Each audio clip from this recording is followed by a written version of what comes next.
connection. I'm Mira Rubin here with you on Enlightened World Network. And today's topic is grief is a wily beast. Anyone who's experienced grief has experienced the wild fluctuations of emotion that come along with it. And it can be crazy making. We're going to be talking about navigating grief and doing so with honesty and compassion. But before we get started, let's take a minute or two to get present. So let's take a deep breath in through your nose and hold it. And imagine clean, crisp oxygen flooding your lungs, flowing into your bloodstream, nourishing all your cells, your organs, bringing vital life energy to your body and being. And as you exhale any tension, stress, negativity, fatigue.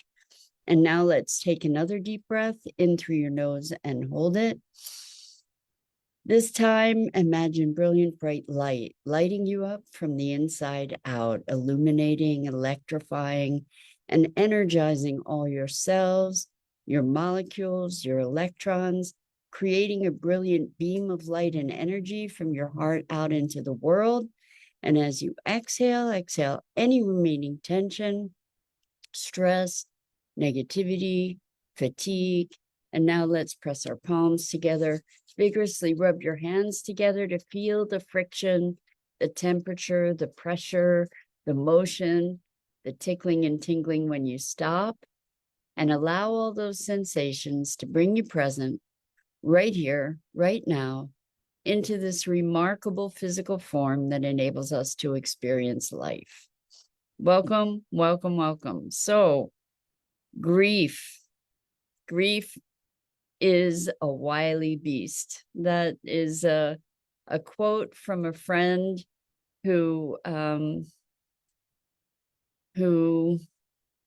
think nailed it in that description.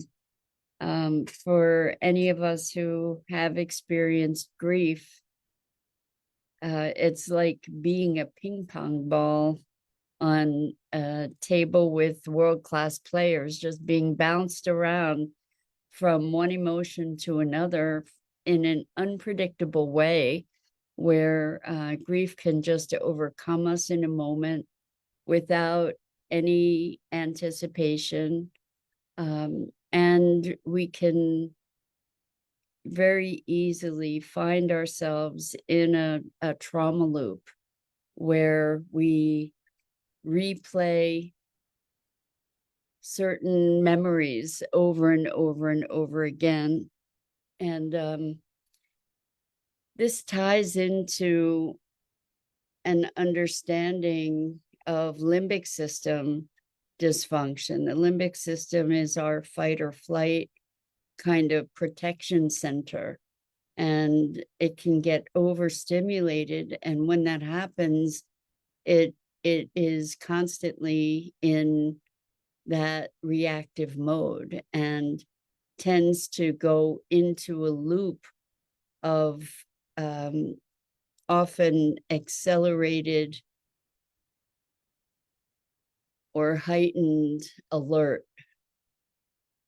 And when we experience trauma, tragedy, loss, we often tend to replay the horrible elements of it. And as we do that, we're creating a neural pathway. We're actually creating a pattern in our brains, in our thinking, in our behavior, that as we embed it more and more deeply, gets more and more difficult to extricate ourselves from. And so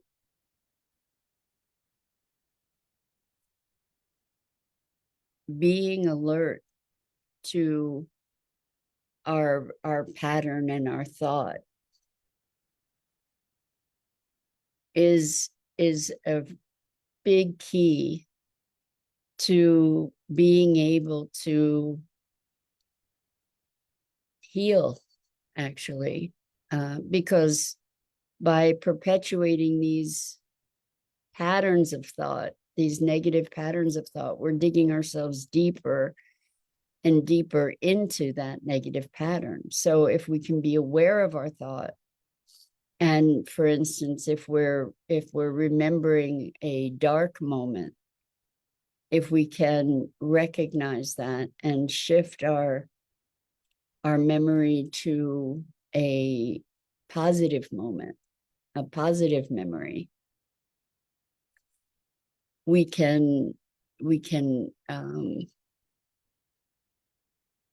allow ourselves to move more readily through the gamut of emotion, rather than embedding ourselves more deeply in grief.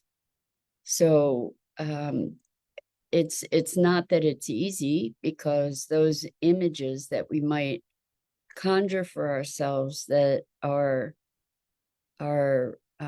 heartbreaking are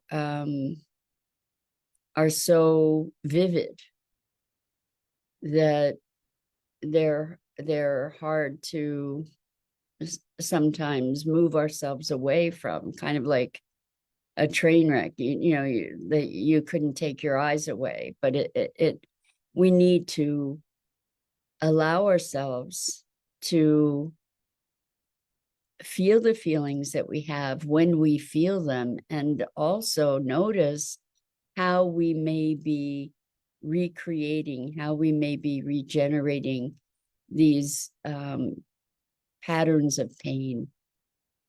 And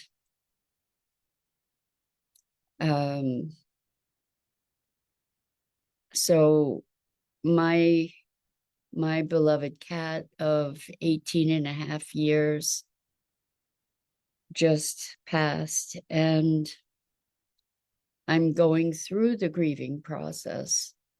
And there are moments when I'm completely overcome, and there are moments when I have a feeling of relief, and there are moments when I just am filled with love for her. And the thing is that these emotions are all over the place. And I noticed that when I felt this sense of relief, there was some guilt around that. And so there's self-judgment and all these other feelings come into play, and they come in so quickly for us that it can be crazy making, because the ground is constantly shifting. And particularly with death is such a foreign thing to try to wrap our head around, to try to comprehend, because one minute someone's here and the next minute they're gone. And what's left is not what they were. And it's very difficult to conceive of, like, what happened, where did they go? One moment there's this vital force, this animated force, and the next moment there's no trace of them.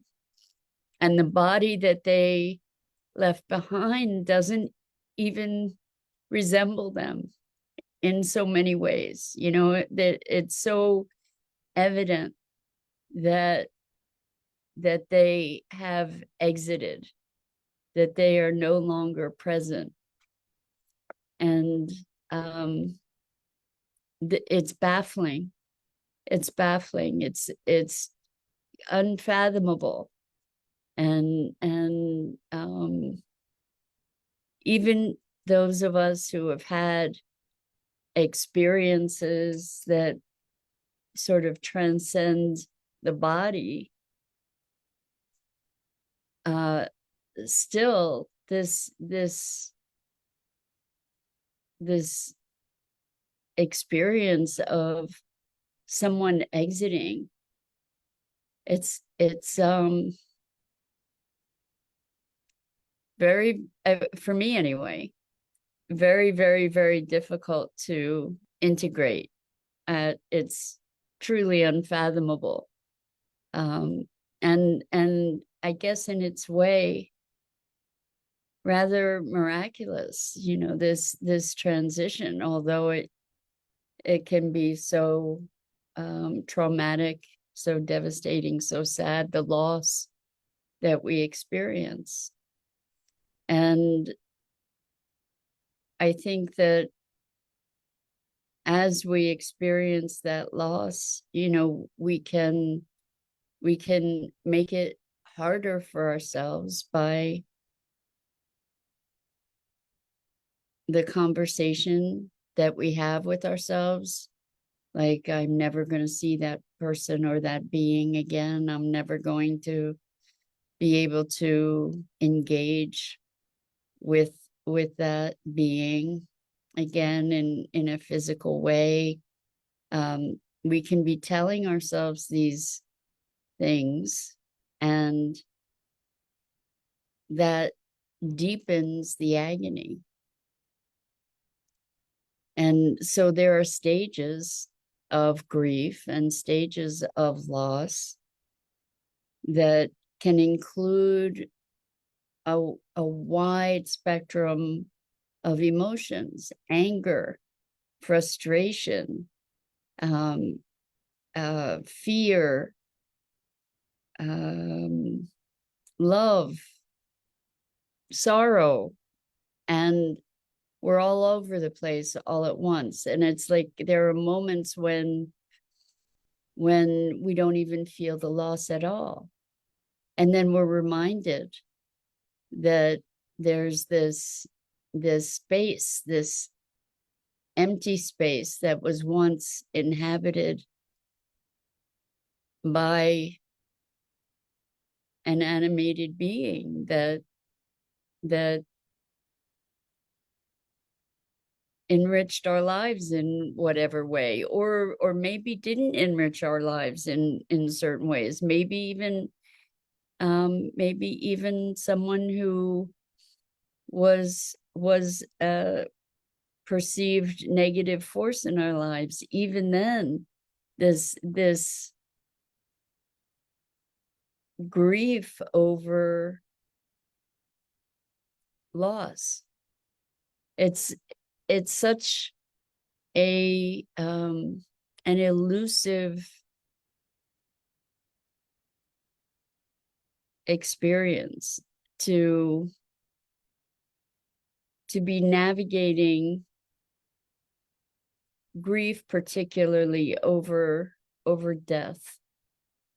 I was speaking with some friends last night who recently lost their dog that was the love of their lives, was the center of their lives in so many ways, and they are beyond brokenhearted. And it's consuming them, and they are steeped in the loss. But one of the things that has made it worse for them is that there was suffering at the end of this dog's life, that they have been feeling tremendous guilt around. And so the guilt exacerbates the shame and the sorrow and the grief.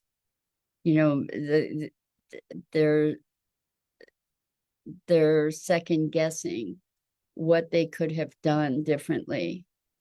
And those of you who have been around here for a while might remember my bird Maggie.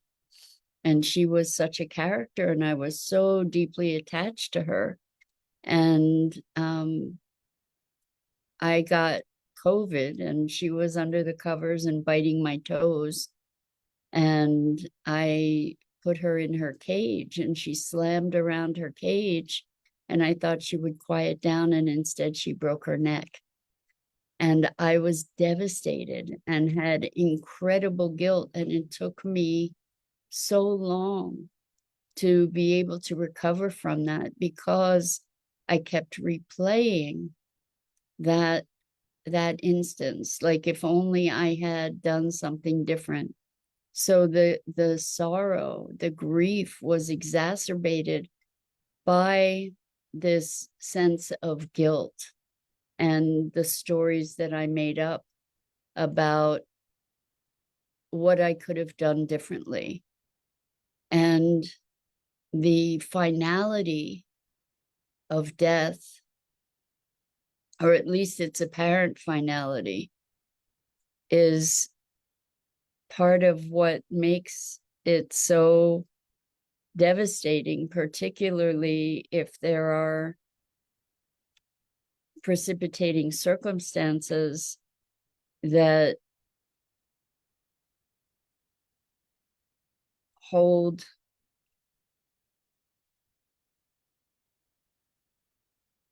some sense of guilt with them, or that carry some sense of guilt.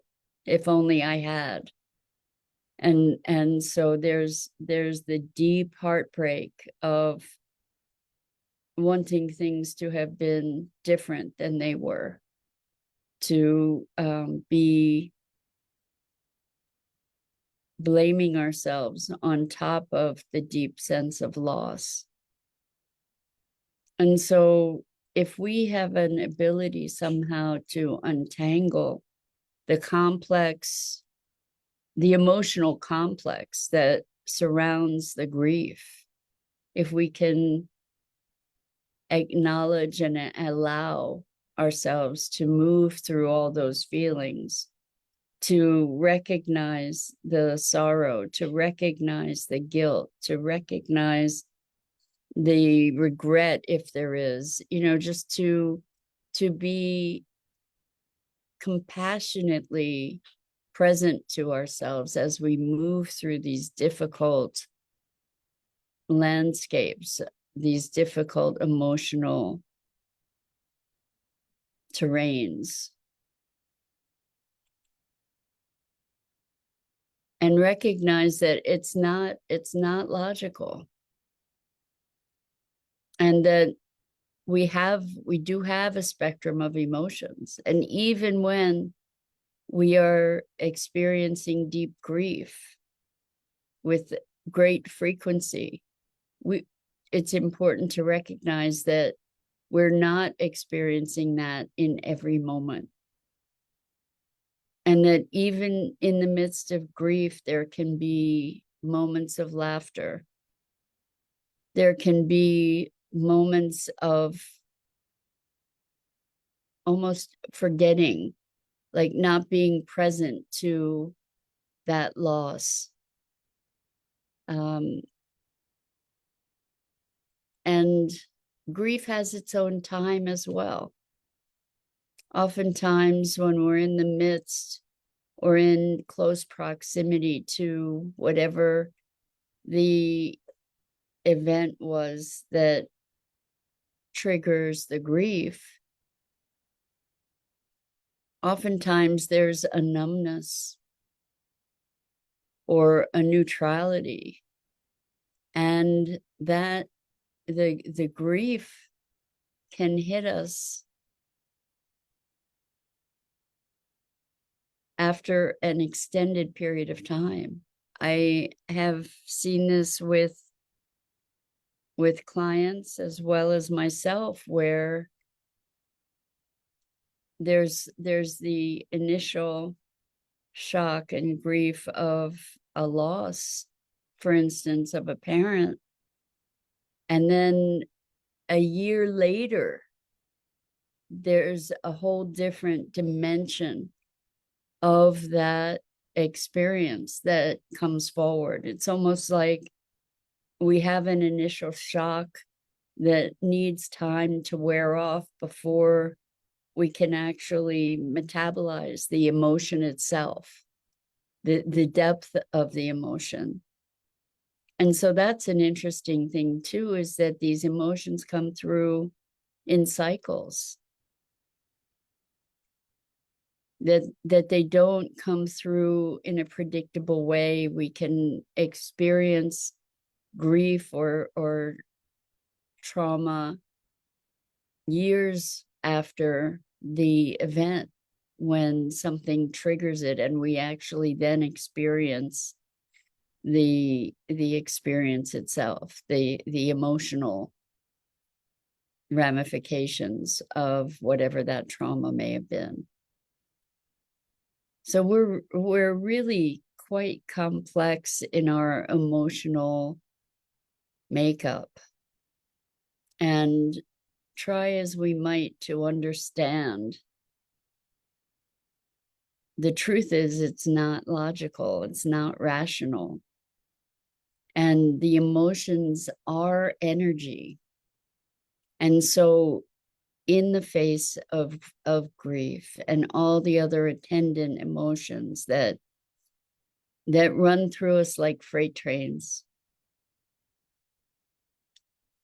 to allow that emotion to move as energy, to recognize it as energy, can support us in allowing it to truly move through, rather than getting stuck or locked. So the message really is to be where we are when we're there, to allow that emotion as energy to process through, that we don't need to, and we might be best to refrain from making stories about the emotion, making stories to support or justify the emotion, instead to just allow that emotion to sweep through as energy. And that way we can refrain from judgment, and we can experience what we're experiencing and move more deeply into our healing. And in discussing the healing, what we're really looking at is integration and being able to metabolize the experience that we have had. And ultimately, we can hope to come to a place where we have processed the grief enough to presence ourselves to fonder memories, where those memories buoy our heart up rather than breaking it, where we can rejoice in the gift of that being and the sharing and the life. It is very much the regrets or sense of guilt that feeds our grief. And so another thing that we can do is to make peace while we have the presence of the others. Make peace, express our love, express our appreciation, acknowledge, and to clear whatever needs clearing, so that we don't have regrets, so that we don't have things unsaid that needed to be said, that we get to be complete with people and with the loved ones in our lives, that we get to be complete from one moment to the next, that we don't leave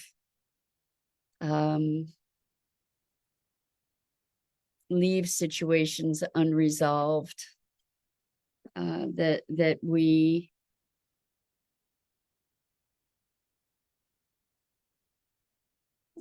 take the reins of our lives in an active way in our communications, in our caring for one another. And though we may then feel the loss, at least we can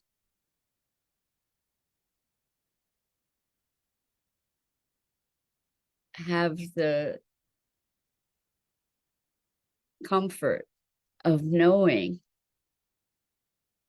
that these beings, these people, these beloved ones know how much they are loved, or that there aren't outstanding communications. And there's some solace to be had in that, in having our hearts be clear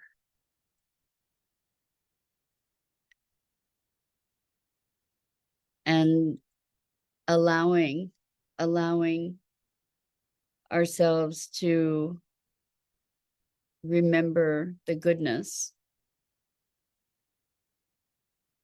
and to work through the conflict, if possible, while life is present, although sometimes we can make our best reconciliations after someone has passed. So grief is a wily beast, and the only way that we can tame it, I think, is to allow those emotions to move through as energy without getting too stuck in the story, and to be conscious of the stories we create, and create stories that are going to empower and support us in the face of our loss. So that's it for today. I'm Mira Rubin. This is the Core Connection, and I go live each weekday morning at 9 a.m. Eastern here on the Enlightened World Network Facebook page and YouTube channel. And I invite you to please like and follow Enlightened World Network's Facebook page and YouTube channel, as well as my YouTube channel. The links are in the description. And as always, I am forever grateful for the opportunity to have these morning musings together, and to be exploring what it is to be human. So until next time, so much love to you.